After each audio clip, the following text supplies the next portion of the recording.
IPL 2025 season రసవత్తరంగా సాగుతున్న సమయంలో గురువారం రోజున ధర్మశాలలో పంజాబ్ ఢిల్లీ జట్ల మధ్య మ్యాచ్ మొదలైంది. అయితే భారత్ పాకిస్తాన్ దేశాల మధ్య యుద్ధం కూడా ఈ మ్యాచ్ జరుగుతున్న సమయంలోనే తారస్థాయికి చేరుకుంది. యుద్ధం జరుగుతున్న ప్రదేశం ఈ స్టేడియానికి దగ్గరగా ఉన్న కారణంగా ఈ మ్యాచ్ ను అర్ధాంతరంగా నిలిపివేశారు. ఈ మ్యాచ్ కేవలం 10 ఓవర్ల పాటు మాత్రమే జరిగింది. ఆ తర్వాత పరిస్థితులు కొద్దిగా చేయి దాటిపోయే అవకాశం ఉండడంతో మ్యాచ్ ను అర్ధాంతరంగా నిలిపివేసి ఆటగాళ్లను, ప్రేక్షకులను అందరినీ స్టేడియం నుండి బయటికి పంపించేశారు. అయితే ఈ పరిస్థితుల్లో ఇవన్నీ చూసిన తర్వాత సోషల్ మీడియాలో కొంతమంది ఈ సీజన్ ఐపీఎల్ పూర్తిగా రద్దయిపోయిందనే వార్తను విపరీతంగా వైరల్ చేశారు. కొన్ని మీడియా అవుట్లెట్స్ కూడా ఈ విషయాన్ని ప్రధానంగా హైలైట్ చేస్తూ ఐపీఎల్ రద్దు చేసేశారు అనే వార్తలను పబ్లిష్ చేశాయి. అయితే ఇదే విషయంపై బీసీసీఐ అధికారి దేవజిత్ సైకియా మీడియాతో మాట్లాడుతూ ఏమన్నాడంటే, ధర్మశాల చుట్టుపక్కల ప్రాంతంలో పరిస్థితులు కొద్దిగా యుద్ధ వాతావరణం తలపిస్తున్న నేపథ్యంలో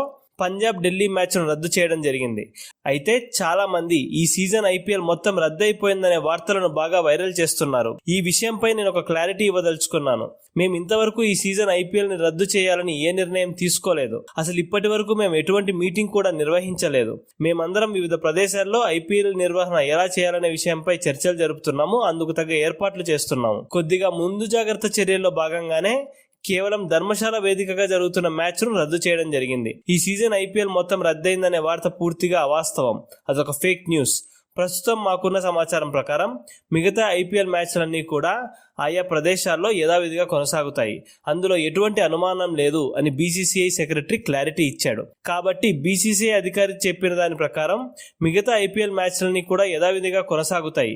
కాకపోతే ఒకవేళ యుద్ధం మరీ తీవ్రతరమై మ్యాచ్లను నిర్వహించలేని పక్షంలో అప్పుడు ఈ సీజన్ ఐపీఎల్ ని రద్దు చేయాలని ప్రభుత్వం నిర్ణయం తీసుకునే అవకాశం అయితే ఉంది.